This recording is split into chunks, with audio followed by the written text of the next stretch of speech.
Friends, welcome back to my channel. അപ്പോൾ ഇന്നത്തെ ഒരു സ്പെഷ്യൽ ഇഫ്താർ റെസിപ്പിയാണ്. ചിക്കൻ കറിയാണ്. ചിക്കൻ വെച്ചിട്ടുള്ളതാണ്, ക്രീമി ചിക്കൻ കറി. നമുക്ക് എങ്ങനെ തയ്യാറാന്ന് നോക്കാം. പെട്ടെന്ന് റെഡിയാവും ചെയ്യും. നമുക്ക് ഇഫ്താറിനൊക്കെ പെട്ടെന്ന് റെഡിയാക്കേണ്ട ഈസി വിഭവങ്ങളല്ലേ, ഈസി റെസിപ്പിയാണ്. അപ്പോൾ നമുക്ക് ഇതെങ്ങനെ തയ്യാറാക്കാൻ നോക്കാം. ഇതിനായി ഞാനൊരു 2 സവാള എടുത്തിട്ടുണ്ട്. ചെറിയ സവാളയാണ്. വലിയ സവാളയാണെങ്കിൽ പിന്നെ നിങ്ങൾക്ക് എത്ര ആവശ്യം അതിനനുസരിച്ച് എടുക്കാം. അത് ചോപ്പ് ചെയ്തിട്ട് എണ്ണയിലിട്ടൊന്ന് നല്ല വഴറ്റി കൊടുക്കാം. പിന്നെ ഇഞ്ചി, വെളുത്തുള്ളി, അതുപോലെ പച്ചമുളക്, കുരുമുളക് ഇവയൊക്കെ ഒന്ന് ക്രഷ് ചെയ്ത് കൊടുക്കാം. അത് ഇതിലേക്ക് ഇട്ട് കൊടുക്കാം. ഏകദേശം ഒരു 2 ടേബിൾ സ്പൂണോളം ഉണ്ട്, അത് എടുക്കാം. പിന്നെ നമുക്ക് എരിവിനനുസരിച്ച് കുരുമുളകും പച്ചമുളകും കൂടുതലായി ചേർത്ത് കൊടുക്കാം. പിന്നെ അതിലേക്ക് ഒരു തക്കാളിയാണ് ചേർത്തിരിക്കുന്നത്. ഒരു മീഡിയം സൈസ് തക്കാളി ചേർത്തിട്ടുണ്ട്. ഇനി ഇത് നന്നായി ഒന്ന് വഴറ്റിയെടുക്കാം. നല്ലപോലെ വാടി കിട്ടണം. തക്കാളിയൊക്കെ വാടി എണ്ണ തെളിഞ്ഞു വരുമ്പോൾ ഇതിലേക്കുള്ള മസാലപ്പൊടികൾ ചേർത്ത് കൊടുക്കാം. ഒരു 1/4 ടീസ്പൂൺ മഞ്ഞൾപ്പൊടി,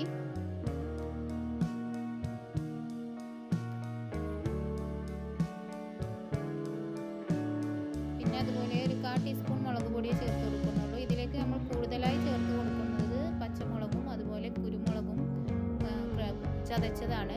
അപ്പോൾ എരിവിനനുസരിച്ച് നിങ്ങൾക്ക് ചേർത്ത് കൊടുക്കാം. പിന്നെ മല്ലിപ്പൊടി ഒരു ടീസ്പൂൺ മല്ലിപ്പൊടി ചേർത്ത് കൊടുക്കുന്നുണ്ട്. ഇത് നല്ലപോലെ പച്ചമണം പോകുന്നത് വരെ നല്ലപോലെ വഴറ്റിയെടുക്കുക.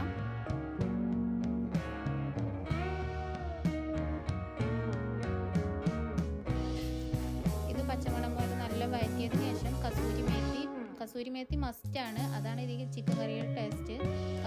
കസൂരി മേത്തി ഇട്ട് കൊടുക്കുക.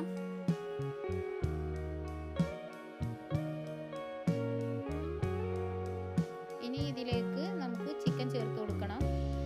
ചിക്കൻ നന്നായി ഒന്ന് ഇളക്കി മിക്സ് ആക്കിയതിന് ശേഷം ഒരു 1/2 ഗ്ലാസ് വെള്ളം ചേർത്ത് കൊടുക്കുക. ഒരു ഗ്ലാസ് തികച്ച് 3/4 ഗ്ലാസിൻ്റെ അടുത്ത് എടുത്തിട്ടുള്ളൂ. വെള്ളം ചൂടിലെ വെള്ളം ചേർത്ത് കൊടുക്കാൻ ശ്രദ്ധിക്കണം.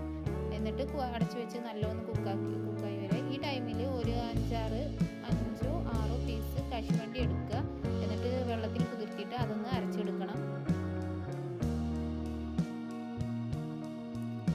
കശുവണ്ടി അരച്ച് ചേർത്തിട്ടുണ്ട്. അതിലേക്ക് ഒഴിച്ചു കൊടുക്കാം. ചിക്കൻ നന്നായി കുക്കായി വന്നതിന് ശേഷം മാത്രം നമ്മൾ ഇതിലേക്ക് ഒഴിച്ചു കൊടുക്കാം. ഇതൊന്ന് പിന്നെ എണ്ണ തെളിഞ്ഞ് വരുന്ന വരെ ഒരു 5 മിനിറ്റ് തിളപ്പിച്ചെടുക്കുക. നമുക്ക് ആവശ്യമാണെങ്കിൽ വെള്ളം ചേർത്ത് കൊടുക്കാം. നമുക്ക് കറിക്ക് എത്ര കുറുക്കിയിട്ട് വേണം, ലൂസായിട്ട് വെള്ളം ആവശ്യമുണ്ടെങ്കിൽ അത് പിന്നെ ചേർത്ത് കൊടുക്കാം. ഇതിലേക്ക് ഇനി എടുക്കേണ്ടത് ഫ്രഷ് ക്രീമാണ്. ഒരു 2 ടേബിൾ സ്പൂൺ ഫ്രഷ് ക്രീം നല്ല മിക്സാക്കി എടുക്കാം, ലൂസാക്കി എടുക്കാം. ഇപ്പോൾ ചിക്കൻ നല്ല കശുവണ്ടി പേസ്റ്റ് ഒഴിച്ചതിന് ശേഷം നമുക്ക് അത് തിളച്ച് വന്നതിന് ശേഷം ഈ ഫ്രഷ് ക്രീം ഒഴിച്ചു കൊടുക്കാം. ഫ്രഷ് ക്രീം ഒഴിച്ചാൽ ഒരുപാട് തിളപ്പിക്കാൻ പറ്റില്ല. ഒന്ന് ചെറിയൊരു തള വന്നതിന് ശേഷം സ്റ്റവ് ഓഫാക്കാം. അതിന് മുമ്പ് കുറച്ച് കസൂരി മേത്തിയും കൂടിയും ഇട്ട് കൊടുക്കാം. അപ്പോൾ ഇന്നത്തെ സ്പെഷ്യൽ ഇഫ്താർ റെസിപ്പി റെഡി ആയിട്ടുണ്ട്. നിങ്ങൾ ഇതുവരെ ഈ ചിക്കൻ കറി ഒന്ന് റെഡിയാക്കി വെച്ചിട്ടില്ലെങ്കിൽ, ഇതുപോലെ ഒന്ന് റെഡിയാക്കിയിട്ടില്ലെങ്കിൽ തീർച്ചയായും ഇതുപോലെ ട്രൈ ചെയ്ത് നോക്കാം. നിങ്ങൾക്ക് എന്തായാലും ഇഷ്ടപ്പെടുമെന്ന് ഉറപ്പാണ്. എന്തായാലും നിങ്ങൾക്ക് ഇഷ്ടപ്പെടുകയാണെങ്കിൽ കമൻറ്റ് ചെയ്യുക. വീണ്ടും ഒരു നല്ല വീഡിയോയുമായി കാണാം. Good bye.